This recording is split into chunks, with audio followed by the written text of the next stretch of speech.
இணை போதகர் எஸ்ரா அவர்கள் வந்திருக்கிறார்கள். அது நமக்கு ரொம்ப பெரிய மகிழ்ச்சி. நாம் கரங்களை தட்டி அவர்களை வரவேற்போம். அவர் நல்ல அருமையாக பிரசங்கிக்கக்கூடியவர். நான் படித்த வேதாம கல்லூரியிலே அவரும் படித்திருக்கிறார். அவர் 3 ஆண்டுகள் அங்கே அவர் டிகிரி கோர்ஸ் முடிச்சிருக்கிறாரு.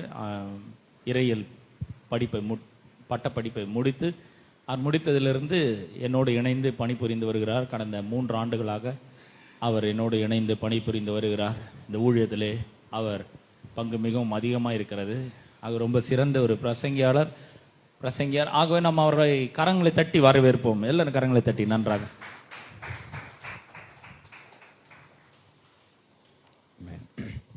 வெற்றி வாழ்வு திருச்சபை ஞாயிறு ஆராதனைக்கு வந்திருக்கிற உங்கள் யாவரையும் ஆண்டவரும் இரட்சகருமாக இயேசு கிறிஸ்துவின் நாமத்தில் வாழ்த்தி வரவேற்கிறோம். கடவுளுடைய வார்த்தைக்கு நேராக நம்ம போவோம். கர்த்தர் நல்லவராக இருக்கிறார். நம்முடைய கிறிஸ்தவ ஜீவியம் பாலும் தேனும் மூடுகிற நலமும் சலமான ஜீவியமாக இருக்கிறது. நம்ம தேவன் அப்பேற்பட்டவராக இருக்கிறார். அவர் ஏராளத்தின் தேவன், பரிபூர்ணம் உள்ள தேவன். இயேசு கிட்ட வரும் பொழுது அவர் இப்பேற்பட்ட ஒரு வாழ்க்கையை நம்மளுக்காக வச்சிருக்கிறார். அப்படின்னா செல்வம் மிகுந்த வாழ்க்கையை வச்சிருக்கிறாரு. எல்லாம் புரண்டு ஓடக்கூடிய ஒரு வாழ்க்கையை வச்சிருக்கிறாரு. நம்ம நினைக்கிறோம், ஆமாம் இதெல்லாம் சொல்றீங்க, இயேசு கிட்ட வந்தால் புரண்டு ஓடுற வாழ்க்கை இருக்கு, பரிபூர்ண வாழ்க்கை இருக்கு, சந்தோஷம் இருக்கு, நிறைவு இருக்கு, சுகம் இருக்கு, ஆரோக்கியம் இருக்கு, நல்வாழ்வு இருக்கு, ஆசீர்வாதம் இருக்கிறது. ஆனால் நிறைய பேர் கிறிஸ்தவர்கள் அதை அனுபவிக்க மாட்டேன்றாங்க. என்னன்னா அது எங்க பிரச்சனையா இருக்குது அப்படின்னா நம்மகிட்ட தான் பிரச்சனையா இருக்குது. கர்த்தர் எல்லா சூழ்நிலும் அவர் நல்லவராக இருக்கிறார். அவர் மிகவும் நல்லவர். அவர் அன்பு நிறைந்தவர். அவர் தொடர்ந்து நமக்கு தயவை, இரக்கத்தையும் மன உருக்கத்தையும் அவர் நமக்கு காண்பிக்கிறவராக இருக்கிறார். ஆனால் கிறிஸ்தவ ஜீவியம் அவர் மட்டும் வேலை செய்யறதில்ல. என்ன நடக்கணும் அப்படின்னா நாமும் அவரோட கூட சேர்ந்து ஒத்துழைக்க வேண்டும். இங்கே தான் நிறைய பிரச்சனை நடக்குது. என்னன்னா ஒரு மதம் மாதிரி பண்ணிடுறாங்க. ஆண்டவரை ஏற்றுக்கொண்டா சர்ச்சைக்கு வந்தால் போதும், மற்ற காரியங்களை கிரியின் மூலியமாக செஞ்சால் போதும் நினைக்கிறாங்க. ஆனால் அதன் மூலியமாக கர்த்தருடைய ஆசீர்வாதத்தை நாம் பெற முடியும் அப்படின்னா ஓரளவுக்கு நம்ம பெறலாம். ஒரு சின்ன ஆசீர்வாதத்தை பெறலாம் பாருங்க. ஆனால் உண்மையாகவே வேதம் கிறிஸ்தவ வாழ்க்கை என்னவோ அதை வாழும்படி தான் நம்ம அழைக்கிறது. அதற்காகவே தான் இந்த உலகத்தில் இயேசு கிறிஸ்து மனிதனாக வந்தார். இந்த பூமியில் ஊழியத்தை செஞ்சார், பாடுபட்டார், மரித்தார், 3ஆம் நாள் உயிர் திறந்தார். இது எல்லாம் எதை காண்பிக்கிறது அப்படின்னா நம்முடைய வாழ்க்கையின் மீது அவர் கருசனை உள்ளவராக இருக்கிறார். நம்முடைய வாழ்க்கையின் மீது அவர் கிருபை உள்ளவராக இருக்கிறார். என்னன்னா தொடர்ந்து அன்பு செலுத்துகிறவராக இருக்கிறார். நம்முடைய வாழ்க்கை நல்லா இருக்கணும்னு விரும்புகிற கடவுள் இயேசு. ஆகவே அவர் செய்ய வேண்டிய காரியத்தை கல்வாரி சிலுவையில் செய்து முடித்திருக்கிறாரு. அவர்கிட்ட வரும் பொழுது என்ன பண்ணுது அப்படின்னா கிருபை நம்மளுக்கு கொடுக்கறதா இருக்கிறது. விசுவாசம் அதை எடுக்க வேண்டிய நிலையில இருக்கிறது. நான் சொன்னேன், பிரச்சனை நம்மக்கிட்ட தான் இருக்கிறது. இப்பேற்பட்ட ஆசீர்வாதம் ஏன் நம்ம அனுபவிக்க முடியல அப்படின்னா பிரச்சனை நம்மக்கிட்ட. அந்த பிரச்சனை நம்ம சரி செய்யலைன்னா வாழ்க்கை அப்படியே மந்தமாகவே இருந்துரும் பாருங்க. மந்தமாக இருந்துரும். பூரணமுள்ள ஒரு ஆசீர்வாதத்துக்கு நேராக நம்ம போக முடியாத நிலைக்கு நாம் இருந்து விடுவோம். அதான் வேதம் ஒரு அற்புத விதமாக காண்பிக்கிறது. என்னன்னா தேவனுடைய தயவு நம்முடைய வாழ்க்கையில் அவர் தொடர்ந்து அவர் கொடுக்கிறவராக இருக்கிறார். அந்த தயவை நாம் பெற்றுக்கொண்டு அந்த தயவை நாம் விசுவாசித்து இந்த தயவை நம்முடைய வாழ்க்கையில் அனுபவிக்கும்படியே நாம் உண்டாக்கப்பட்டிருக்கிறோம், நாம் அழைக்கப்பட்டிருக்கிறோம், கிறிஸ்துக்குள்ள நாம் வந்திருக்கிறோம். எதற்காக? அவருடைய தயவை அனுபவிக்கும்படி. அப்போ நம்ம என்ன பண்ணணும்னா அந்த தயவை பெற்றுக்கொண்டு நாம் ஒத்துழைக்க வேண்டும்.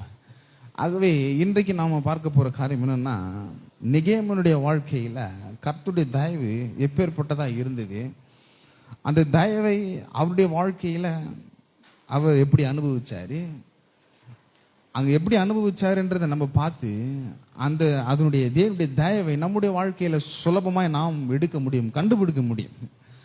ஆகவே இந்த இடத்துல நம்ம பார்க்க போகிறோம், நெகேமியா தேவனுடைய தயவை அனுபவிக்கிறவராக இருக்கிறார். நான் சொன்னேன் ஆரம்பத்திலேயே கிறிஸ்தவ வாழ்க்கை ஒரு அற்புதம் நிறைந்த வாழ்க்கை. ஆனால் பிரச்சனை நம்மக்கிட்ட இருக்கிறது. ஆனால் இந்த இடத்துல பிரச்சனை நெகேமியாவுக்கு இல்லை. பிரச்சனை நெகேமியா இடத்துல இல்லை, அவரை சார்ந்த யூத ஜனங்கள் எருசலேமில் இருக்கிற ஜனங்களுக்கு பிரச்சனையில் இருக்கிறாங்க. அந்த ஜனங்களுக்கு பிரச்சனை. நெகேமியா நல்லா தான் இருக்கிறாரு. இதனுடைய பின்னணி நான் சொல்லிடுறேன். என்னன்னா, இஸ்ரவேல் ஜனங்கள் எருசலேம் நகரத்தில் இருக்கும் பொழுது அற்புதமாக நல்ல சமாதானத்தோடு இருக்கிறாங்க. ஒரு போர் நடக்குது. பாபிலோனிய ராஜா நேபுகாத்நேச்சர் என்ன பண்றாரு அப்படின்னா, எருசலேம் நகரத்தை என்ன பண்றாருன்னா சிறைபிடித்து அதில் உள்ள எல்லாவற்றையும் பட்டணங்கள் செவுறு எல்லாம் இடிச்சு தரமட்டமாக்கி நெருப்புனால கொளுத்தி என்னங்கிட்டா தேவாலயத்தை சுட்டரித்து அதில் உள்ள பொன் வெள்ளி எல்லாவற்றையும் தட்டுமுட்டைகள் எல்லாத்தையும் எடுத்துட்டு போயிட்டாரு பாபிலோன் ராஜா. இப்பேற்பட்ட ஒரு சூழ்நிலை எருசலேம் நகரத்துக்கு வந்தது. ஆனா பிற்பாடு வேற ராஜ்யம் மாறினது. பாபிலோனுக்கு அடுத்த பெர்சியா ராஜா வந்தார் பாருங்க. இந்த பெர்சியா அரசாங்கம் வந்த பிறகு என்ன நடக்குதுன்னா, தேவனுடைய கிருபை எப்பேற்பட்டதா இருக்குது அப்படின்னா, கோரேஸ் மூலியமாக மறுபடியும் அவர்கள் தன்னுடைய ஜனங்களுக்கு தன்னுடைய நகரத்துக்கு அவர்கள் போகிறார்கள். இந்த யூத ஜனங்கள் சரியாக கொண்டு வரப்பட்டார்கள். கொண்டு வரப்பட்டு அரசாங்கம் ஆட்சி மாறின பிறகு என்ன நடக்குது அப்படின்னா, கோரேஸ் என்ற ராஜா கர்த்தனுடைய தயவின் மூலியமாக என்ன பண்றாரு அப்படின்னா, மறுபடியும் நீங்க உங்களுடைய நகரத்துக்கு போகலாம், நீங்க நகரத்தை கட்டலாம், அந்த இடத்துல போகலாம், என்னவெல்லாம் திருப்பி கொடுக்க முடியுமோ அதெல்லாம் கொடுத்து மறுபடியும் அனுப்புறாங்க. அப்போ அனுப்பும் பொழுது யூத ஜனங்கள் எருசலேம் நகரத்துக்கு போயிட்டு அங்க இருக்கிற பட்டணங்களை கட்டுறாங்க. கட்டும் பொழுது சுற்றி இருக்கிற ஜாதி ஜனங்கள் என்ன பண்றாங்களாம், அவங்களை கட்ட விடாமல் தடுக்கிறார்கள். சமாதானம் இருக்கக்கூடாது. ஏன்னா எருசலேம் நகரத்துல அப்பேற்பட்ட ஒரு ராஜரீக வாழ்க்கை நடந்தது. என்னன்னா, தாவீது போன்ற ராஜா, சாலமோன் போன்ற ராஜா, இப்பேற்பட்ட ஒரு வெற்றி நிறைந்த ராஜாக்கள் அந்த எருசலேம் நகரத்தில் இருந்தார்கள். நல்ல ஆளுமை திறன் உள்ளவர்கள். இந்த சர்வ வளமுள்ள கர்த்தர் யார் என்பதை அவர்கள் தங்களுடைய வாழ்க்கையில தங்களுடைய ஆட்சியில் அவர்கள் நிரூபித்து காண்பித்தார்கள். அப்பேற்பட்ட ஒரு அரசாங்கமாக இருந்தது, அப்பேற்பட்ட ஒரு ஆட்சி நிறைந்த, அப்பேற்பட்ட ஒரு ராஜரீகமான ஒரு ராஜா இருந்தார் என்பது அவங்களுக்கு தெரியும். ஆனா என்ன பண்றாங்கன்னா, கட்டாம பிரச்சனை கொடுத்துக்கிட்டே இருக்கிறாங்க அவங்களுக்கு. அவன் கிட்டத்தட்ட ரிட்டன் 80-70 வருஷமா ஆகுறது எருசலேம் நகரத்தை கட்டவே முடியல. கொஞ்சம் கட்டுறாங்க, பிரச்சனை வருது, அப்படியே விட்டுறாங்க. ஓரளவுக்கு கட்டிடுறாங்க, தேவாலயத்தெல்லாம் கட்டிடுறாங்க. ஆனா பட்டண சவர் இன்னும் கட்ட முடியாத நிலையில் இருக்கிறது. ஆனா அந்த காலகட்டத்தில் பட்டண சவர் என்பது ரொம்ப மிக மிக முக்கியமா இருந்தது. ஏன்னா பட்டண சவர் தான் அந்த தன்னுடைய வல்லமையை காண்பிக்கக்கூடியதா இருந்தது.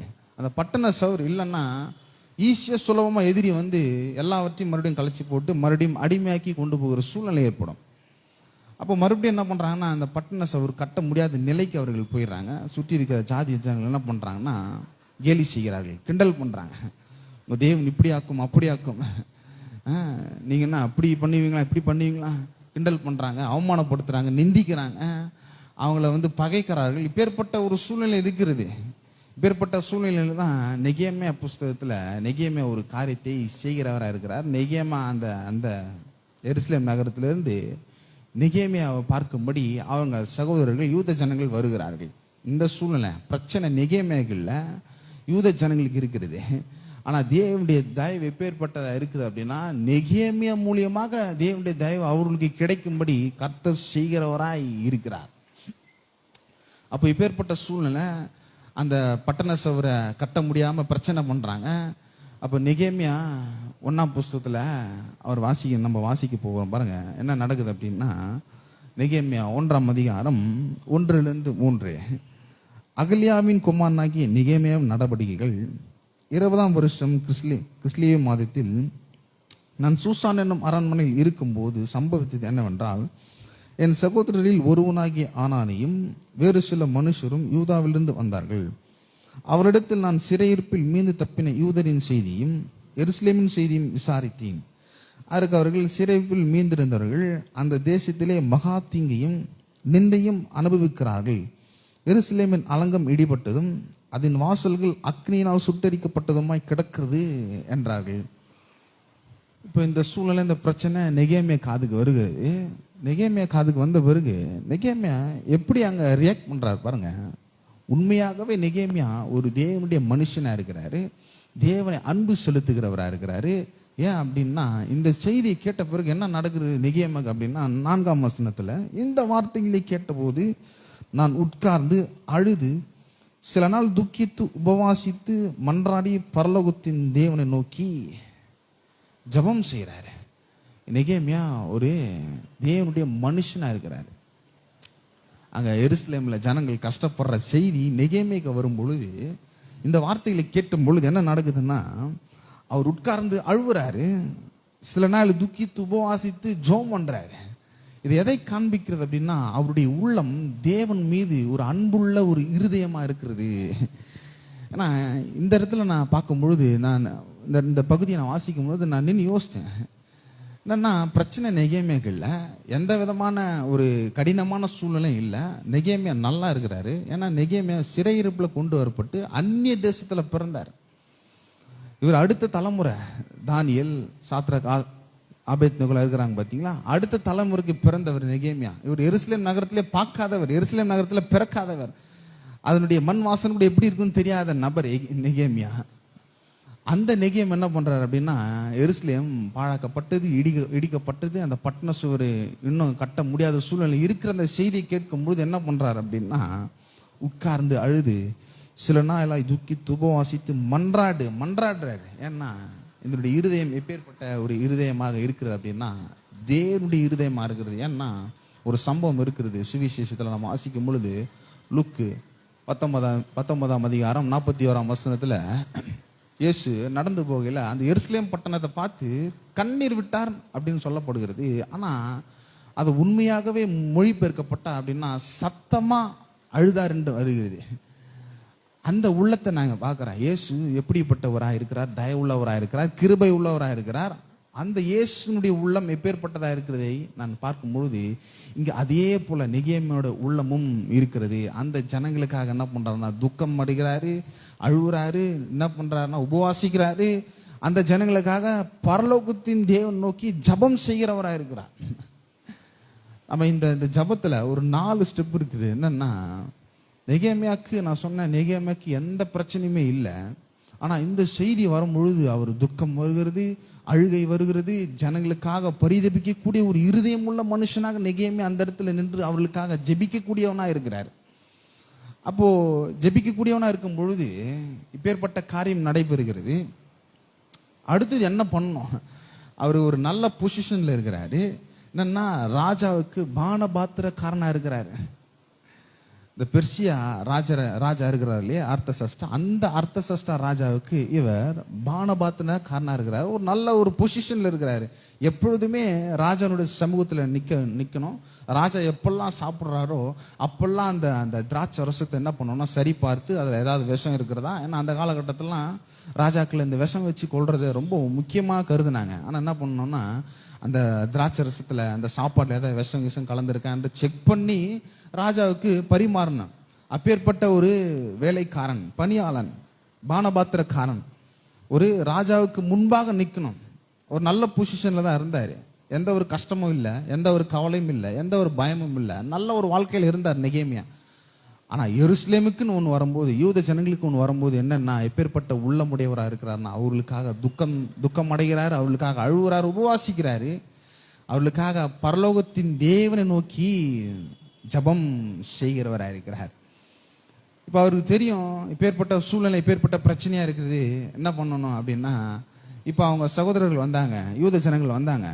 யூத ஜனங்கள் வரும் பொழுது எப்பேற்பட்ட காரியம் நடக்குது அப்படின்னா, அவர் சொல்லியிருக்கலாம், நானே இங்கே இருக்கிறேன், என்ன பண்ணுறதுன்னு தெரியல, சரி முயற்சி பண்ணுவோம், ஏதாவது ஒரு இது நான் பேசி பார்க்குறேன் ராஜா கிட்ட, ராஜா முன்னாடி நிற்கிறேன், ஏதாவது சொல்லி பார்க்குறேன், அவர் ஏதாவது பண்ண முடியும்னா.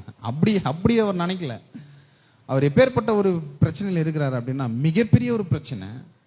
அந்த பிரச்சனையின் மத்தியில் அவர் பரலோகத்தின் தேவனை நோக்கி அவர் ஜெபிக்கிறவராக இருக்கிறாரு. இங்கே நம்ம ஒரு காரியத்தை நம்ம கற்றுக்கொள்ள வேண்டும். என்னன்னா, நமக்கும் பிரச்சனைகள் வருகிறது, கஷ்டங்கள் வருகிறது, போராட்டங்கள் வருகிறது, நிந்தைகள் வருகிறது. ஆனா இந்த உலகம் பொல்லாங்கனுக்குள் கிடக்கிறது, இந்த உலகம் பாவத்தினால சாபத்தினால நிறைந்திருக்கிறது. ஆனா இதன் மத்தியில தேவனுடைய சித்தத்தையும் தேவனுடைய நோக்கத்தையும் அவருடைய விருப்பத்தையும் நிறைவேற்றும்படி நாம் கிறிஸ்துவுக்குள்ள அழைக்கப்பட்டிருக்கிறோம். மறுபடியும் நாம் சிருஷ்டிக்கப்பட்டிருக்கிறோம். எதற்காக? இந்த பாவம் நிறைந்த உலகத்துல, சாபம் நிறைந்த உலகத்துல நாம் தேவனுடைய சாயலாக அவருடைய ரூபத்தை வெளிப்படுத்தும்படி அவர் பரிசுத்தரா இருக்கிறார். ஆகவே நாமும் பரிசுத்தரா இருக்கும்படி நாம் அழைக்கப்பட்டிருக்கிறோம். அப்பேற்பட்ட வாழ்க்கை உடைய நாம் அழைக்கப்பட்டிருக்கிறோம். இந்த பிரச்சனை அப்பேற்பட்ட ஒரு பிரச்சனையா இருக்கிறது. நமக்கும் அப்பேற்பட்ட பிரச்சனை வரும்பொழுது நாம் என்ன செய்கிறோம்? இங்க என்னன்னா, நெகேமியா ஒரு ஆவிக்குரிய ரீதியில நன்றா இருக்கிறார். கிறிஸ்துவுக்குள்ள திட நம்பிக்கையா இருக்கிறாரு. தேவனுக்குள்ள திட நம்பிக்கையா இருக்கிறாரு. நெகேமியாக்கு பார்த்தீங்கன்னா அன்னைக்கு காலகட்டத்தில் ஞாயிறு ஆராதனை கிடையாது, எந்த ஒரு ஜப கூட்டமும் கிடையாது. நமக்கு இருக்கிற மாதிரி இவ்வளோ பேர் பைபிள் நெகேமியா கிடையாது. நெகேமியாக்கு எப்பேற்பட்ட பைபிள் இருந்ததுன்னா 5 புஸ்தகங்கள் இருந்தது. ஆதி ஆகமத்திலிருந்து உபாகம் வரை இருக்கு இல்லையா புஸ்தகம், அந்த புஸ்தகம் வரையும் தான் அவங்களுக்கு இருந்தது பாருங்க. அதுதான் அவர் என்ன பண்றாருன்னா, தேவனுடைய வார்த்தையை கட்டளையா அவர் படித்து கருதி இருக்கிறார். தேவனுடைய வார்த்தையை உள்ள போட்டிருக்கிறாரு. அப்படி என்ன பண்றாருன்னா, பிரச்சனையின் மத்தியில் என்ன பண்றாரு அப்படின்னா, அவர் பிரச்சனையின் மத்தியில் அப்படியே துவண்டு போய் அப்படியே கலங்கி அழுது பிரச்சனையில சிக்கி அப்படியே அங்கே கவலையில மடிந்து போல என்ன பண்றாருன்னா, பரலோகத்தின் தேவனை நோக்கி அங்க ஜபம் செய்கிறவரா இருக்கிறார். பிரச்சனையில் மத்தியில பிரச்சனையை பார்க்காம அவர் தேவனை பார்க்கிறார். அங்க பாருங்க, நம்ம பார்க்கிறோம் 5ஆம் வசனத்துல, பரலோகத்தின் தேவனாய கர்த்தாவு உம்மில் அன்பு கூர்ந்து உம்முடைய கற்பனைகளை கை கொள்ளுகிறவர்களுக்கு உடன்படிக்கையும் கிருபையும் காக்கிற மகத்துவம் பயங்கரமான தேவனே. இப்படி வருது. ஆனா ERV ஈஸி டு ரீட் வெர்ஷன்ல எப்படி வருது அப்படின்னா, நீரே உயர்ந்தவரும் மகிமையுள்ள தேவன் அப்படி வருது. ஈஸி டு ரீட் வெர்ஷன்ல அந்த வசனத்தை நான் உங்களுக்காக நான் வாசிக்கிறேன் பாருங்க. ஈஸி டு ரீட் வெர்ஷன்ல 5ஆம் வசனத்தை வாசிக்கிறேன். பிறகு இந்த ஜபத்தை ஜெபித்தேன். நெகேமியா சொல்றாரு, பரலோகத்தின் தேவனாகிய கர்த்தாவே, நீரே உயர்ந்தவர் வல்லமுள்ள தேவன், நீரே உயர்ந்தவர் வல்லமுள்ள தேவன் சொல்றாரு. ஆனா இந்த இடத்துல யூஸ் பண்ணப்பட்டிருக்கிறது மகத்துவமும் பயங்கரமான தேவனே. ஆனா இந்த இடத்துல நம்ம இந்த வார்த்தையை பார்க்கிறோம். எப்படிப்பட்ட வார்த்தை அப்படின்னா, நீரே உயர்ந்தவர் வல்லமுள்ள தேவன். நான் சொன்னேன், பெரிய பிரச்சனை நெகேமியாக்கு. அழுகுறாரு, உபவாசிக்கிறாரு, துக்கிக்கிறாரு. பிரச்சனையில் மத்தியிலும் அவர் யாரை நோக்கி பார்க்கிறார் அப்படின்னா, இந்த மகத்துவமும் பயங்கரமான தேவனை நோக்கி பார்க்கிறாரு. நீரே உயர்ந்தவர் வல்லமையான தேவன். அந்த தேவன் எப்பேற்பட்டவர்? அந்த பிரச்சனையின் மத்தியில் இந்த நெகேமியனுடைய மனப்பான்மை நாம் எடுக்கிறவர்களா இருக்க வேண்டும். என்ன பண்றோம் நிறைய பேர் அப்படின்னா, கஷ்டங்கள் வரும்பொழுது, கண்ணீர் வரும்பொழுது, பிரச்சனைகள் வரும்பொழுது அப்படியே அங்கேயே சிக்கி அங்கேயே அப்படியே நின்றுன்றோம். அதனால அடுத்து என்ன பண்றதுன்னு தெரியாம அப்படியே ஸ்டக்காகி நிற்கிறோம். நான் சொல்றேன், கர்த்தர் இடத்துல வாங்க. ஒண்ணுமே இல்லாம இருக்கலாம், கையில ஒண்ணுமே இல்லாம இருக்கலாம், அப்பேற்பட்ட சூழ்நிலை, வறட்சியான சூழ்நிலை இருக்கலாம். ஆனா நான் ஆரம்பத்தில் சொன்னேன், இந்த கிறிஸ்தவ வாழ்க்கை பாலும் தேனும் ஓடுகிற நலமும் விசாலமான தேசம். பாலும் தேனும் அப்படின்னா ஓடுது, நிக்கல, ஓடுற தேசம். அப்பேற்பட்ட வாழ்க்கையை உடையவர்கள தேவன் நம்மளை அடிச்சிருக்கிறாரு.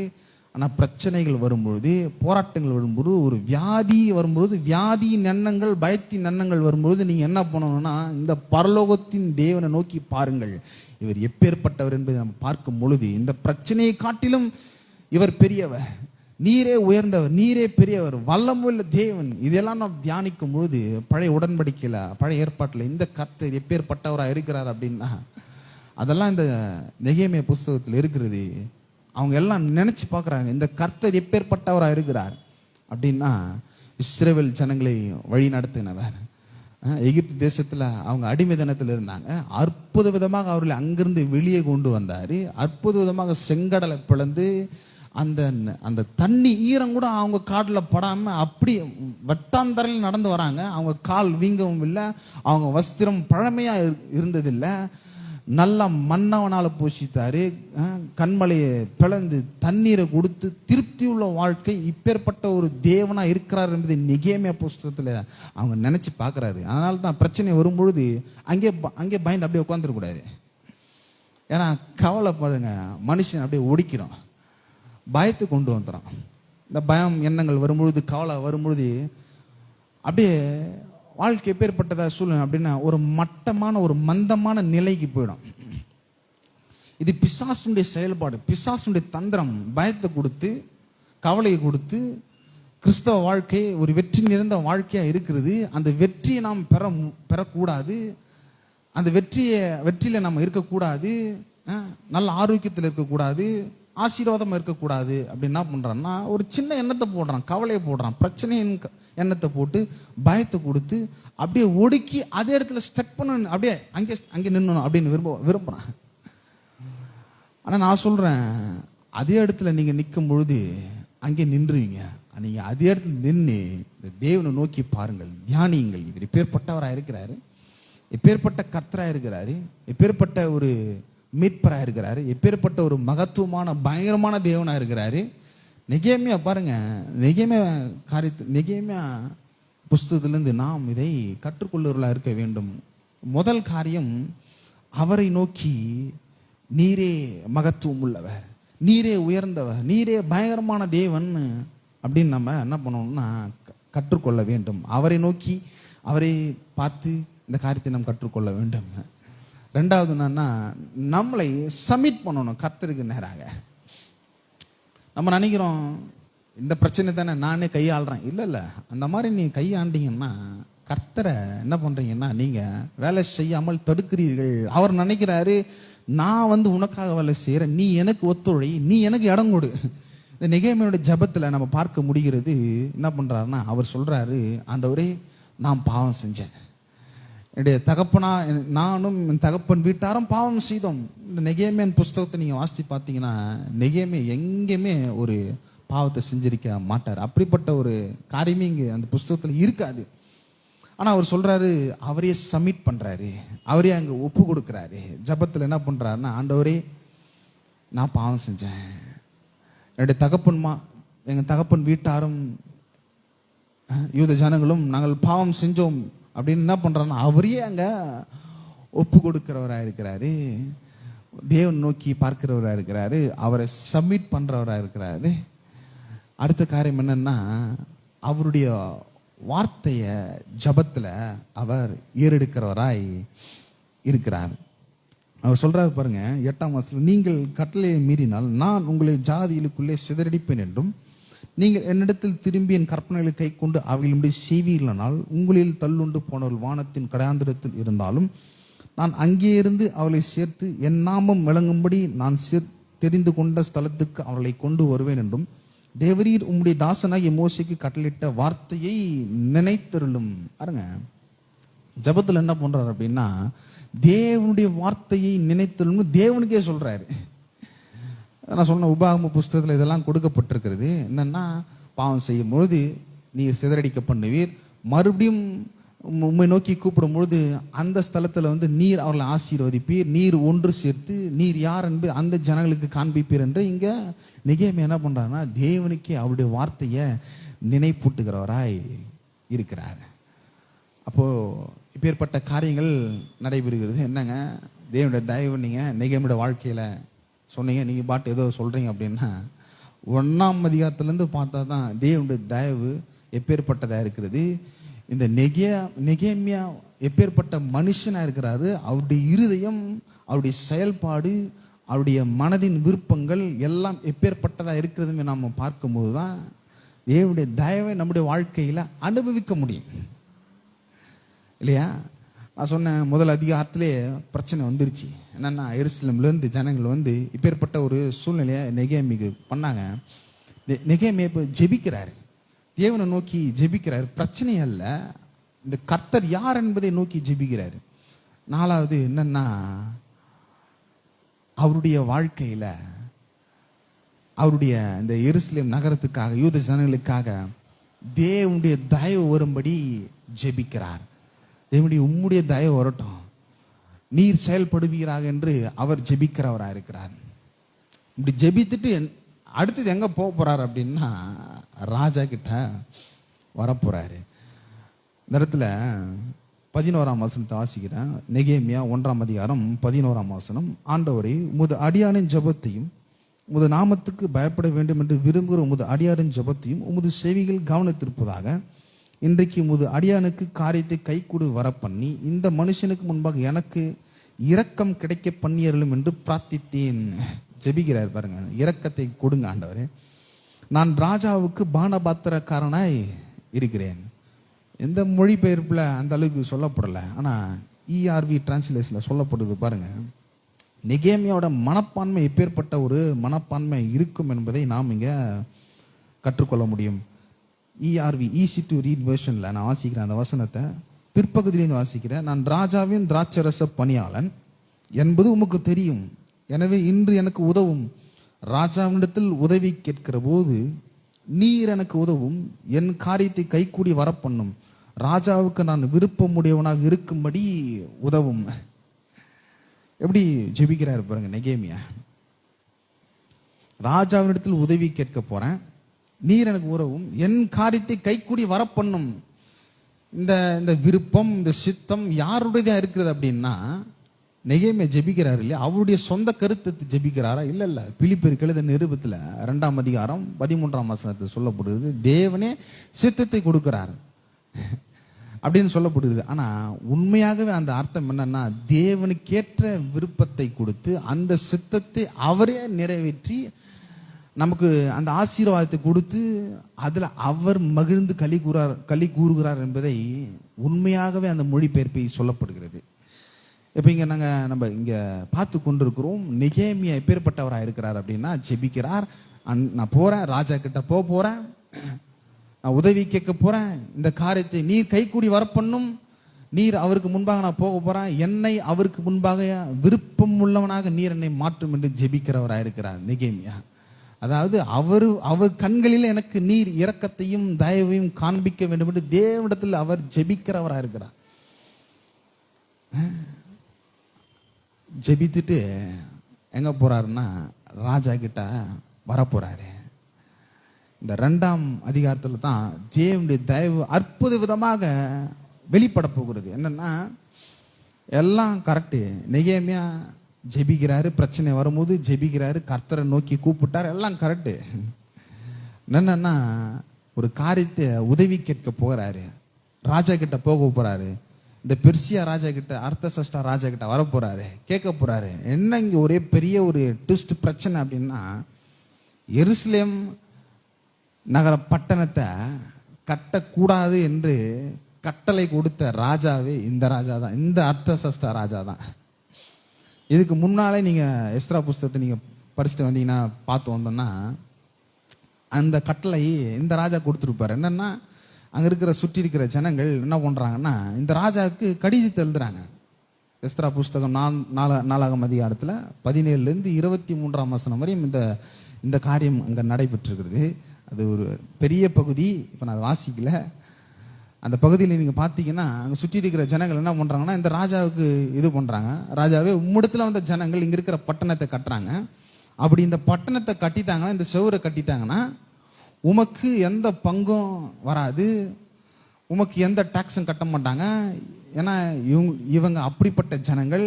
நீங்க வேணா முன்னாடி புஸ்தகத்தை எடுத்து பாருங்க, இப்பேற்பட்ட ஒரு சரித்திர இருக்கும், வரலாறு இருக்கும், நீங்க எடுத்து பாருங்க. இவர்கள் வல்லமுள்ள ராஜாக்கள் இவருடைய காலத்துல எழும்பினாங்க. சாலமோன் முதலிய ராஜாக்கள் எல்லாம் என்ன பண்ணாருன்னா, சுத்தி இருக்கிற ஜாதி ஜனங்கள் ராஜாக்கள் எல்லாம் சாலமோனுக்கு வரி கட்டினாங்க, டாக்ஸ் கட்டினாங்க. அதெல்லாம் நீங்க எடுத்து பாருங்க அப்படின்னு என்ன பண்றாங்கன்னா, பொறாமையினால சுற்றி இருக்கிற ஜனங்கள் இந்த அர்த்தசஷ்டா ராஜாக்கு கடிதத்தை எழுதுறாங்க. அப்ப என்னன்னா அவங்க ஒரு ட்விஸ்ட் பண்றாங்க. என்னன்னா, நாங்க அரண்மனை உப்பை சாப்பிட்றதுனால உமக்கு நஷ்டம் வரக்கூடாது. இவங்க இந்த பட்டணத்தை கட்டிட்டாங்கன்னா உமக்கு டாக்ஸ் பண்ண மாட்டாங்க, நதிக்கு இப்புறத்தில் உள்ள ராஜ்யங்கள்லாம் இவங்க பிடிச்சிருவாங்க. அப்போ உங்களுக்கு என்ன பண்ணோம்னா, ஒரு ராஜ்யத்தை அவர்கள் பிடிச்சிருவாங்க. அப்படி பிடிச்சிட்டாங்கன்னா உமக்கு இழப்பு வந்துடும், நஷ்டம் வந்துடும், எந்த பங்கும் இந்த நதிக்கு அப்புறத்துலேருந்து வராதுன்னு என்ன பண்றாங்க, ட்விஸ்ட் பண்றாங்க. எப்பேற்பட்ட வார்த்தையெல்லாம் பயன்படுத்துறாங்க அப்படின்னா, நாங்க அரண்மனை உப்பு தின்றோம் அப்படின்னு சொல்றாங்க. என்ன மாதிரியான வார்த்தைகள் பயன்படுத்துறாங்க, அப்படியே ராஜாக்கே அப்படியே ஒரு மாதிரி பிடிச்சிடுற மாதிரி பயன்படுத்துறாங்க. அப்போ இந்த கடிதத்தை அவங்க ராஜாவுக்கு அனுப்பும்பொழுது, இந்த கடிதம் அர்த்தசஷ்டா ராஜா கிட்ட வரும்பொழுது அவர் ரிப்ளை பண்றாரு. என்ன பண்றாருன்னா, நீங்க சொன்னது உண்மைதான், இந்த எருசலேம்ல வல்லமுள்ள ராஜாக்கள் அரசாண்டாங்க, அது உண்மைதான். அப்படி இருக்கும்போது பார்த்தோன்னா, இப்போ இந்த அரசாங்கத்துக்கு நீங்க ஒரு பெரிய காரியத்தை பண்ணீங்க, நீங்க சமாதானமா இருங்க. உடனே என்ன பண்ணுங்கன்னா, அந்த எருசலேம் பட்டணத்தை சுவரை கட்டக்கூடாது என்று கட்டளை போட்ட இந்த ராஜா தான் என்ன பண்றாருன்னா, கடிதத்தை அனுப்புகிறார். உடனே என்ன பண்றாரு, கடிதத்தை அனுப்பி உடனே அந்த வேலைகள்லாம் நிக்குது. அப்படி இப்படின்னு தேவாலயத்தை கட்டினாலும் இந்த எருசலேம் பட்டண சுவரை மட்டும் கட்ட முடியாத அளவுக்கு இவர்கள் தடுத்து ஒரு கட்டளை கொடுத்த ராஜா இந்த அர்த்தசஷ்டா ராஜா தான். இப்போ இந்த அர்த்தசஷ்டா ராஜா கிட்ட நெகேமியா வரப்போறாரு. அந்த உதவியை கேட்க போறாரு. உதவியை கேட்கும் பொழுது எப்பேற்பட்ட ஒரு தயவு, இயற்கைக்கு அப்பாற்பட்ட விதத்தில் தேவனுடைய தயவு நெகேமியோட வாழ்க்கையிலும் எருசலேமின் பட்டணத்திற்கும் யூத ஜனங்களுக்கும் கிடைக்க போகுது அப்படின்னா உண்மையாகவே இது தேவன் செஞ்ச அதிசயம், அது தயவு. நீங்க பாத்தீங்கன்னா இவர் தான் கட்டளையே கொடுத்தாரு. பட்டண சுவரை கட்டவே கூடாதுன்ற கட்டளை கொடுத்தாரு. கட்டளை கொடுத்தவரே என்ன பண்றாருன்னா கடைசியா அந்த கட்டளை எல்லாம் வாபஸ் வாங்கி ஒரு அற்புத விதமாக ஒரு காரியம் நடைபெற போகிறது. 2ஆம் அதிகாரத்துல 1ஆம் வசனம் வாசிக்கிறேன். அர்த்தசஷ்டா ராஜாவின் 20ஆம் வருஷம் நீசான் மாதத்தில் திராட்சரசம் ராஜாவுக்கு முன்பாக வைத்திருக்கையில் நான் அதை எடுத்து அவருக்கு கொடுத்தேன். நான் ஒருபோதும் அவர் சமூகத்தில் துக்கமாக இருந்ததில்லை. அப்போது ராஜா என்னை பார்த்து, நீ துக்கமாக இருக்கிறது என்ன? உனக்கு வியாதி இல்லையே, இது மனதின் துக்கமே ஒழிய வேறொன்றும் அல்ல என்றார். அப்போது நான் மிகவும் பயந்து சொல்லிட்டாரு, நான் சொன்ன பானபாத்திரக்காரன் ராஜாவுக்கு முன்பாகவே இருக்கணும். எப்படின்னா கடைசி நேரத்தில் பானபாத்திரக்காரன் எப்பேற்பட்ட ஒரு பதவிக்கு வந்துச்சு அப்படின்னா பிஏ, ராஜாவுக்கு பிஏன்ற மாதிரி அப்பேற்பட்ட ஒரு பதவி, அப்பேற்பட்ட ஒரு பதவிக்கு அது நேராக உயர்ந்தது. ஏன்னா எந்த காரியம் சொன்னாலுமே, நீங்கள் ஒரு எடுத்துக்காட்டு சொல்கிறேன், ஒரு வீட்டில் ஒரு டிரைவர் இருப்பார். அவர் கார் டிரைவர் மட்டுமா ஓட்டுவார், ஒரு சில காரியத்தை செய்வார், வருவார். எது சொன்னாலும் அந்த டிரைவர்கிட்ட சொல்லுவாங்க. உடனே அந்த டிரைவர் அந்த ஓனருக்கு சொல்லுவார். இப்படி பாஸ் பண்ணி கடைசியாக அவர் என்ன பண்ணுறாருன்னா பிஏ லெவலுக்கு வந்துடுவார் அந்த ஓனருக்கு. அப்பேற்பட்ட காரியம் தான் இங்கே நடக்குது. ராஜாவுக்கு முன்பாக நின்னாலும் அந்த பிஏ பொசிஷனுக்கு நெகேமியா அர்த்தசஷ்டா ராஜாவுக்கு முன்பாக இருக்கிறாரு. அப்போ ராஜா கேட்கிறாரு, திராட்சரசம் பரிமாறும் போது கேட்கிறாரு, ராஜா நெகேமியை பார்த்து கேட்கிறாரு, என்ன உன் முகம் ஒரு மாதிரி இருக்குது, ஒரு மாதிரி துக்க முகமா இருக்கிற, எப்பவுமே நீ இப்படி இருக்க மாட்டே என்ன அப்படின்னு கேட்கிறாரு. என்னன்னா ராஜாவுடைய சமூகத்துல யாரும் துக்கமா இருக்க மாட்டாங்க. அப்படி என்ன பிரச்சனை இருந்தாலும் துக்கம் இருந்தாலும் சரி, ராஜாவுடைய சமூகத்தில் யாரும் துக்கமா இருக்க மாட்டாங்க. ஆனா இங்க நெகேமியா பாருங்க துக்கமா இருக்கிறாரு. ஏன்னா அவருடைய பர்சனல் பிரச்சனையா இல்ல, துக்கமா இருக்கிறாரு, ஒரு கவலையா இருக்கிறாரு உண்மையாகவே. ஆனா ராஜா கரெக்டா கண்டுபிடிச்சிட்டாரு, உனக்கு வியாதி இல்லை, ஆனா இது மனதின் துக்கமே அன்று இது வேற ஒண்ணும் இல்லை அப்படின்றாரு. என்ன பிரச்சனை சொல்லு அப்படின்னு கேட்கும்பொழுது இந்த நெகேமியா சொல்றாரு பாருங்க. அப்போது நான் மிகவும் பயப்படுறாரு. 3ஆம் வசனத்துல ராஜாவை நோக்கி, ராஜா என்றென்றைக்கும் வாழ்க. நீங்க பாத்தீங்கன்னா நெகேமியா பாருங்க பயப்படுறாரு. ஆனா ஞானத்தின் இருதயத்தை தேவன் இந்த இடத்துல கொடுக்கிறாரு. 1ஆம் அதிகாரத்துல நெகேமியா ஜெபிக்கிறாரு, ஆண்டவரே நான் போக போறேன், உதவி கேட்க போறேன், என் காரியத்தை நீர் கை கூடி வர பண்ணும், நாங்கள் போக போறோம். அவருடைய கண்களில் இரக்கத்தையும், அவருடைய கண்களில் தயவும், அவருடைய கண்களில் கிருபையும் நீர் கொடுக்க வேண்டும், இந்த காரியத்தை கைக்கூடி வரப்பண்ணும், அவருக்கு முன்பாக நான் விருப்பம் உள்ளவனாக நீர் என்னை மாற்றும் என்று ஜெபித்துட்டு வந்தார் இல்லையா. என்ன பண்றாருன்னா பயப்படுறாரு. பயந்தாலும் சொல்றாரு, ராஜாவை என்றென்றைக்கும் வாழ்க, என்றென்றைக்கும் வாழ்கன்னு சொல்லிட்டு, என் பிதாக்களின் கல்லறையில் இருக்கும் ஸ்தலமாகிய நகரம் பாழானதும் அதன் வாசல்கள் அக்னியால் சுட்டெரிக்கப்பட்டதுமாய் கிடக்கும் போது நான் துக்க முகத்தோடு இராதிருப்பது எப்படி? கேள்வி கேட்கிறார் ராஜாவே. அந்த அரண்மனை முழுக்க இப்பேற்பட்ட ஒரு கேள்வி எழும் பொழுது அமைதியாயிட்டு இருப்பாங்கன்னு நினைக்கிறேன். நான் ராஜாவை பார்த்து யாரும் கேள்வி கேட்க முடியாது, ராஜாவுடைய ஞானத்தை பார்த்து கேள்வி கேட்க முடியாது, ராஜாவை எதிர்த்து பேச முடியாது. ஏன்னா உடனே தூக்கி போட்டு கொலை பண்ணுவாங்க, இல்லைன்னா தலையை வெட்டி கொலை பண்ணுவாங்க. ஆனா இங்க ஞானத்தின் இருதயம் வெளிப்படுகிறது. என்னன்னா அவர் பயப்படுறாரு. பயந்தாலும் என்ன பண்றாரு அப்படின்னா கேட்கிறாரு, ராஜாவை என்றென்றைக்கும் வாழ்க அப்படின்னு சொல்லிட்டு அப்புறம் சொல்றாரு, என் பிதாக்களின் கல்லறையில் இருக்கும் ஸ்தலமாகிய நகரம். சொல்லாம சொல்றாரு. என்னன்னா எருசலேம் பட்டணத்தை பத்தி ராஜாவுக்கு இங்க சொல்லாம சொல்றாரு. ஏன்னா பானபாத்திரன்காரன் அவன் ஒரு யூதன், அவன் எங்கிருந்து வந்தான்னு ராஜாவுக்கு எல்லாம் விவரமாய் தெரிஞ்சிருக்கும். அதனால தான் சொல்றாரு, வேத வல்லுநர்கள் சொல்றாங்க, பிதாக்களின் கல்லறைகள் அப்படின்னு வார்த்தை இங்க யூஸ் பண்ணப்பட்டிருக்குது. ஏன் இங்க யூஸ் பண்ணப்பட்டிருக்கு அப்படின்னா ராஜாவுடைய கவனத்தை, ராஜாவுடைய கருசனை பெரும்படி இப்பேற்பட்ட வார்த்தையை அங்க நெகேமியா பயன்படுத்துகிறார். இப்பேற்பட்ட பயன்படுத்தக்கூடிய வார்த்தையை யார் கொடுத்தாருன்னா தேவன் கொடுக்கிறார். தயவுள்ள கரம் அவருக்கு வேலை செய்கிறது, அவருக்கு கற்றுக் கொடுக்கிறது, ராஜாவுடைய சமூகத்தில் எப்படி பேசணும், என்ன மாதிரியா பேசணும். அவர் என்ன பண்றாரு, ராஜாவை என்றென்றைக்கும் வாழ்கின்றாரு. அப்புறம் கேட்கிறாரு, துக்க முகமா இருப்பது எப்படி அப்படின்னு ஒரு கேள்வி எழுப்புறாரு. இப்படி சொல்லிட்டு அப்ப ராஜா சொல்றாரு, அப்போது ராஜா என்னை பார்த்து, நீ கேட்கிற காரியம் என்ன என்றார். அப்போது நான் பரலோகத்தின் தேவனை நோக்கி ஜெபம் பண்ணி வந்துட்டாரு. ராஜா கேட்கிறாரு, சரி நான் உனக்கு என்ன பண்ணணும் அப்படின்னு கேட்கிறாரு. ஆனா இந்த இந்த வசனத்தை ஈஸி டு ரீட் வெர்ஷன் தமிழ்ல நான் வாசிக்கிறேன் பாருங்க. அற்புத விதமாக கொடுக்கப்பட்டிருக்கோம். மூன்றாம் வசனத்தில் வாசிக்கிறேன். பயந்தாலும் கூட நான் ராஜாவிடம், ராஜா என்றென்றும் வாழ்வாராக, நான் துக்கமாக இருக்கிறேன், ஏனென்றால் எனது முற்பிதாக்களின் கல்லறையில் உள்ள நகரம் பாழாயிற்று, அதன் வாசல்கள் நெருப்பால் எரிக்கப்பட்டன என்றேன். பிறகு ராஜா என்னிடம், நான் என்ன செய்ய வேண்டும் என்று நீ விரும்புகிறாய் என்று கேட்டான். பாருங்க, ராஜாவே கேட்கிறாரு, நான் உனக்கு என்ன செய்யணும், நீ என்ன விரும்புற அப்படின்னு ராஜாவே கேட்கிறாரு. இது தேவனுடைய தயவா, இது தேவனுடைய கிருபையா, நம்ம பார்க்கணும் இல்லையா? யோசிச்சு பார்க்கணும். நம்ம படிச்சுட்டு அப்படியே போயிடுறோம். ஆனா நீங்க நின்று யோசிக்கணும். இந்த ராஜாவை கேட்கிறாரு, உனக்கு என்ன வேணும், உனக்கு நான் என்ன செய்யணும்னு கேட்கிறாரு. அப்பேற்பட்ட ஒரு ஒரு அற்புதமான தயவு கிருபை நம்முடைய வாழ்க்கையிலும் தேவன் வர பண்ணுவார். ஆமென். நம்ம விசுவாசிக்கணும். ஒவ்வொரு நாளும் திட நம்பிக்கையோடு இருக்கணும். பயப்படக்கூடாது. பிரச்சனை வரும்போது பயப்படக்கூடாது. தைரியம் வந்து தேவனை நோக்கி இருக்கணும். அவரை நோக்கி இவர் யார் என்பதை நம்ம பார்க்கும் பொழுது எப்பேற்பட்ட காரியம் நடக்குதுன்னா, தேவனை நமக்காக வேலை செய்கிறவராக இருக்கிறாரு. அப்படி வேலை செய்யும்போது என்ன நடக்குது அப்படின்னா, அந்த ராஜாவை கேட்கிறாரு, உனக்கு என்ன வேணும், உனக்கு என்ன, நான் என்ன செய்யணும், நீ விரும்புகிற காரியம் என்ன அப்படின்ற. இது எங்கேயாவது நினைச்சு பார்க்க முடியுமா? இவனே நெகேமியாவே சொல்றாரு அவருடைய புஸ்தகத்துல என்னன்னா, நான் ஒரு வேலைக்காரன், நான் பானபாத்திரக்காரன், ராஜாவுக்கு முன்பாக சர்வ் பண்றேன், வேலைக்காரன், அவ்வளவுதான், வேற எந்த ஒரு அதிகாரம் உடையவனா இல்ல. இப்பேற்பட்ட மனுஷன் ராஜாவுக்கு முன்பாக வந்து பேசும் பொழுது என்ன பண்றாருன்னா, ராஜா அவருடைய விருப்பத்தை கேட்கிறார். உன்னுடைய விருப்பம் என்ன, அந்த விருப்பத்தை நான் நிறைவேற்றேன்னு ராஜாவே இறங்கி வந்து கேட்கிறாருங்க. இதுதான் தேவனுடைய தயவு, இதுதான் தேவனுடைய கிருபை. ராஜா கேட்கும் பொழுது அப்ப நெகேமியா பாருங்க எப்பேற்பட்டவராக இருக்கிறார் அப்படின்னா, இங்கதான் நிறைய பேர் என்ன பண்ணிடுறோம்னா சொதப்பி விட்டுருவாங்க. எல்லாம் நல்லா வருவாங்க, ஆனா என்ன வேணும்னு கேட்கும்போது தான் அப்படியே தடுமாறி அப்படியே அப்படின்னு விட்டுருவாங்க. ஆனா நெகேமியா பாருங்க ஞானமுள்ள இருதயம் உள்ளவராக இருக்கிறாரு. தேவனிடம் தன்னோட வாழ்க்கையில முதலிடத்துல கொடுக்கிறவராக இருக்கிறாரு. அதனால ராஜா கேட்கும் பொழுது என்ன பண்றாருன்னா, 4ஆம் வசனத்துல பரலோகத்தின் தேவனை நோக்கி ஜபம் பண்றாரு.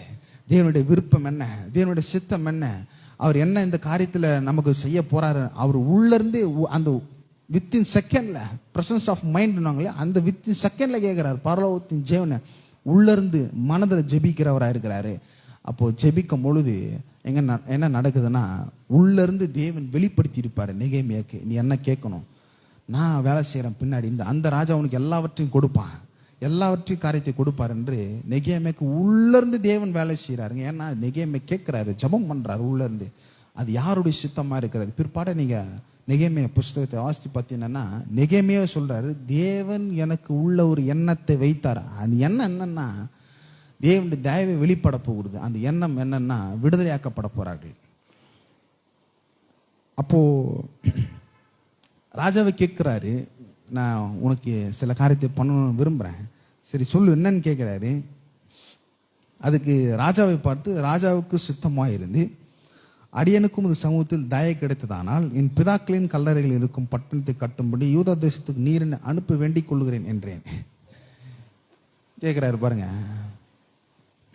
உமக்கு சித்தமாக இருக்கணும், நான் போறேன், பிதாக்களுடைய கல்லறைகள் பட்டணத்தை நான் கட்ட போறேன்.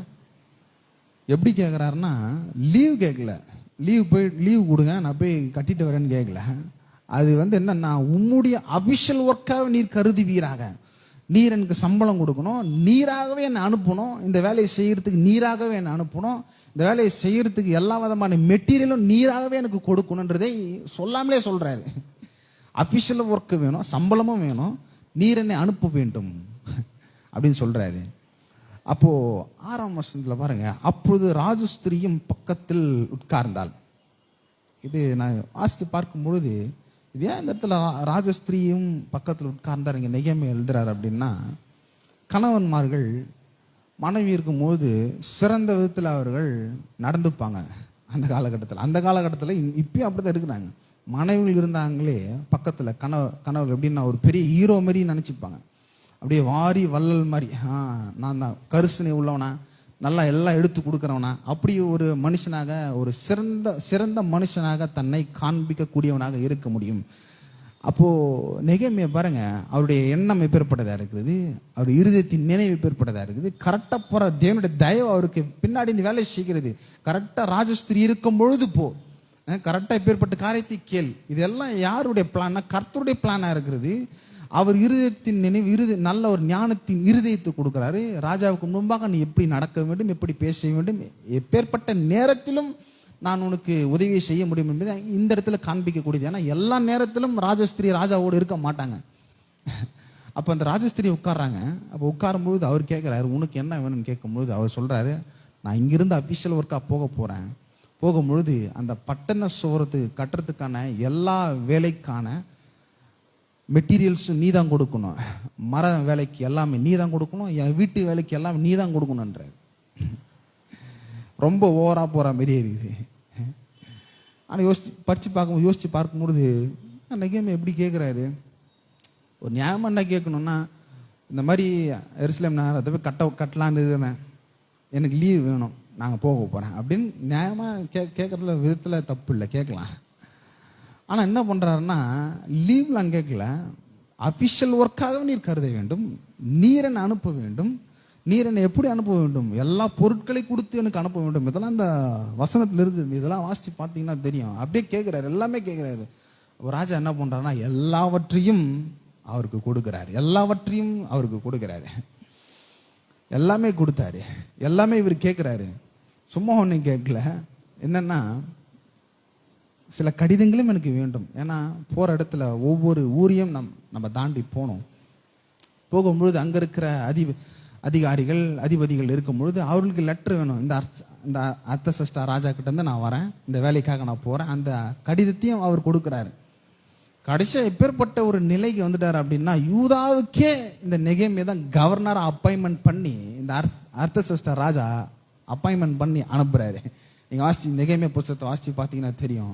வானபாத்திரக்காரனா இருந்தவன் எப்பேற்பட்ட ஒரு பொசிஷனுக்கு வந்தான்னா, கவர்னரா. ஒரு சில சலுகைகள்லாம் கொடுத்தாங்க அதற்கு, ஆனால் அந்த சலுகைகள்லாம் அவர் வானான்னு சொல்லிட்டாரு. ஆனால் கவர்னராக அப்பாயின்மெண்ட் பண்ணி போகிறாங்க.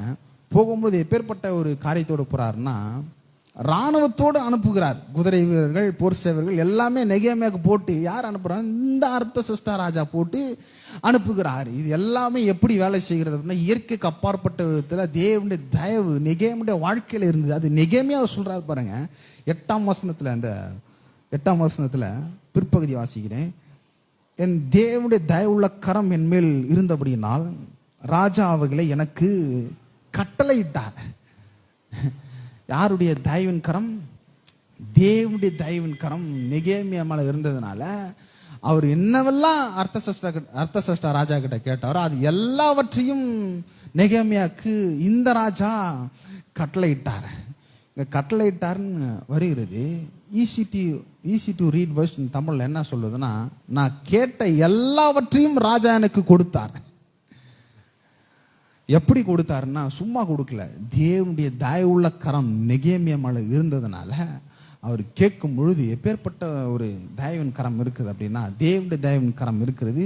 அதனால அவர் கேட்ட எல்லாவற்றையும் அவர் பெற்றுக்கொண்டார். 12 வருஷமா யூதாக்கு இவர் தான் கவர்னர்.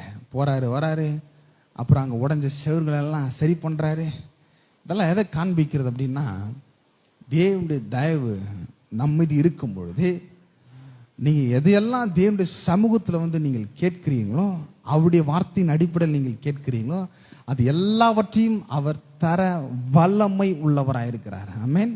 இது நம்ம கேட்கணும். இதை முதல்ல கேட்காமலே அப்படியே ஸ்டக்காக நின்றக்கூடாது. வாயை திறந்து, நல்லா வாயை விரிவாக திறந்து, கடவுளுடைய வார்த்தை என்ன சொல்லியிருக்கிறது, ஆண்டவராகிய இயேசு கல்வாரி சிலுவையில் நமக்காக என்ன செய்திருக்கிறார், இப்போ அவர் நமக்கு தயவு கொடுக்குறார், கிருபையை கொடுக்குறார். இப்போ என்ன பண்ணோம்னா, அதை நாம் எடுத்து அனுபவிக்க வேண்டும், அவருக்கு நாம் ஒத்துழைக்க வேண்டும். அவருடைய தயவு எல்லாவற்றையும் நமக்கு கொடுக்கிறதா இருக்குது. ஏன்னா யாக்கோபு 4:6 சொல்லுகிறது, அவர் பெருமை உள்ளவர்களுக்கு எதிர்த்து நிற்கிறார், தாழ்மை உள்ளவர்களுக்கோ அவர் கிருபை அளிக்கிறார், இரக்கத்தை அளிக்கிறார். இவர் அப்பேற்பட்ட தேவன். எப்பேற்பட்ட தேவனா இருக்கிறார் அப்படின்னா, ஒரே ஒரு வசனத்தை மட்டும் வாசிடுறேன். அவர் எப்பேற்பட்ட தேவன், நெகேமியா 9ஆம் அதிகாரம், நெகேமியா 9:17 வசனம் வாசிக்கிறேன். இவர் எப்பேற்பட்ட இரக்கமுள்ளவர், கிருபை உள்ளவர் என்பதை இந்த புஸ்தகத்தில் இந்த வார்த்தை வெளிப்படுத்து பாருங்க. நெகேமியா 9:17, அவர்கள் செவி கொடுக்க மனதில்லாமலும் அவரிடத்தில் நீ செய்ய உம்முடைய அற்புதங்களை நினையாமலும் போய் தங்கள் கழுத்தை கடினப்படுத்தி தங்கள் அடிமைதனத்துக்கு திரும்பும்படிக்கு அவர்கள் கலகம் பண்ணி ஒரு தலைவனை ஏற்படுத்தினார்கள். ஆகிலும் வெகுவாய் மன்னிக்கிறவரும் இரக்கமும் மன உருக்கமும் நீடிய சாந்தமும் மகா கிருபையும் உள்ளவருமான தேவனாகிய நீர் அவர்களை கைவிடவில்லை. இந்த 9ஆம் அதிகாரம் நீங்க முழுக்க வாசித்து பார்த்தீங்கன்னா, பாவங்களை அறிக்கையிடுறாங்க, அவங்க செஞ்ச தப்பு அறிக்கையிடுறாங்க. இந்த கர்த்தர் யார் என்பதை நினைத்து பார்க்கிறார்கள். இவர் எப்பேற்பட்ட இரக்கம் உடையவர், மகா கிருபை உள்ளவர், தயவு உள்ளவர், அவர் வெகுவாய் மன்னிக்கிறவர். அப்போ என்ன பண்ணணும்னா, கிறிஸ்தவ வாழ்க்கையை நம்ம ஏராளமாக தாராளமாக வாழணும்னு நீங்கள் விருப்பப்பட்டீங்கன்னா, முதல்ல தாழ்மை உள்ளவர்களாக நம்ம இருக்க வேண்டும். ஏன்னா அவர் கிருபையை கொடுக்குறாரு. அவருடைய சமூகத்தில் நம்ம நின்று சுகத்தையோ ஆசீர்வாதத்தையோ செல்வ செழிப்பையோ வெற்றியோ சமாதானத்தையோ குடும்ப நல்வாழ்வு சமாதானம் முன்னேற்றத்தை நம்ம கேட்கும் பொழுது அவர் நிச்சயமாக கொடுப்பாருங்க. இந்த உலகத்தை அரசாண்ட அந்த அர்த்தசஷ்டா ராஜாவே நெகேமியாவுக்கு தயவை பாராட்டி எல்லாவற்றையும் கொடுக்க முடியும்னா, தேவாதி தேவன் கர்த்தாதி கர்த்தர் பரலோகத்தின் தேவன் ராஜாதி ராஜா நமக்காகவே உயிரை கொடுத்திருக்கிறார், எல்லாவற்றையும் கொடுத்திருக்கிறாரு. நீங்க அவருடைய சமூகத்துல கேட்கும் பொழுது நிச்சயமா எல்லாவற்றையும் நமக்கு கொடுக்குவாரு. ஆனா வேதம் சொல்வது, இயேசுவே கொடுத்தவர் மற்றவர்களை அருளாதிருப்பது எப்படி? ஆமென். அவர் தொடர்ந்து தயவை கொடுக்கிறார். அவர் தொடர்ந்து தயவுள்ள கரம் நம் மீது இருக்கிறது. நெகேமியாவுடைய வாழ்க்கையில தயவுள்ள கரம் எப்பேற்பட்டதா இருந்தது, அது இப்பொழுதும் நம்முடைய வாழ்க்கையில தயவுள்ள கரம் இருக்கிறது. அப்போ இந்த நம்ம எப்படி பயன்படுத்த வேணும்னா, நாம் ஒத்துழைக்க வேண்டும், நாம் கடவுளுடைய வார்த்தைக்கு கீழ்ப்படிய வேண்டும். ஜபத்தில் வரும்பொழுது அவருடைய வார்த்தை எடுத்து நாம் கீழ்ப்படுகிறவர்களாக இருக்க வேண்டும். நாம் யாவரும் எழுந்து நிற்போம்,